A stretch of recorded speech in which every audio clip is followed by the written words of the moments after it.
My name is Sarah, and I live in a quiet suburb just outside of Boston. My neighborhood is the kind where everyone knows everyone, and nothing much ever happens. But that changed last month when I started noticing strange things around my house.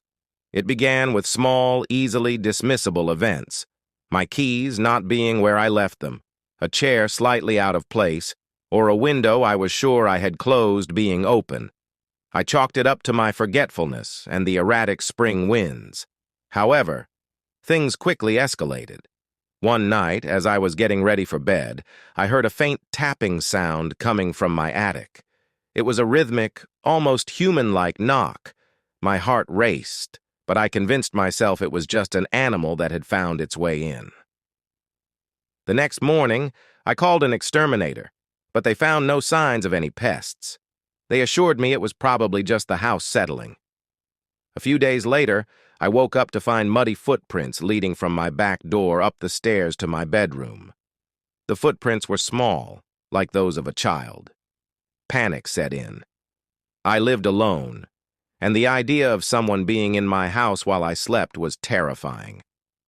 I called the police, but after a thorough inspection, they found no evidence of forced entry and suggested I might have tracked the mud in myself, though I knew better. Determined to get to the bottom of this, I installed security cameras around the house. For a few nights, everything was quiet, and I started to relax, thinking maybe it was all in my head. But then, the tapping returned, louder and more insistent. I checked the footage from the previous night, and my blood ran cold. At around 2 a.m., the camera in my living room captured a shadowy figure standing at the foot of my stairs, just staring up towards my bedroom. It stood there for nearly an hour, motionless, before slowly disappearing back into the darkness. The next night, I stayed awake, hiding in my closet with my phone, ready to call 911 at the first sign of movement. The tapping started again, and this time it was accompanied by a faint whispering. I could barely make out the words, but it sounded like someone calling my name.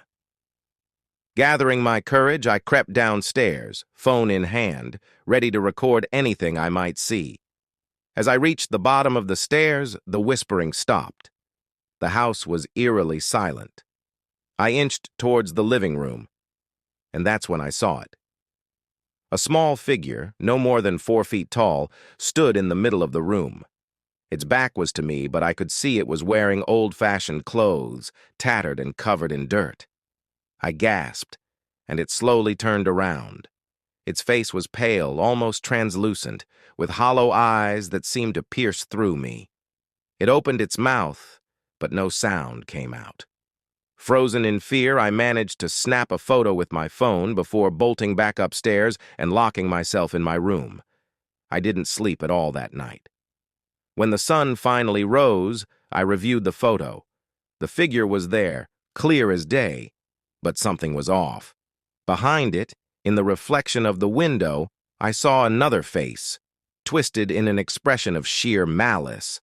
I moved out that same day and haven't been back since. I don't know who or what those figures were, but I do know one thing. My house wasn't haunted by a ghost. It was something much worse, and it's still there, waiting,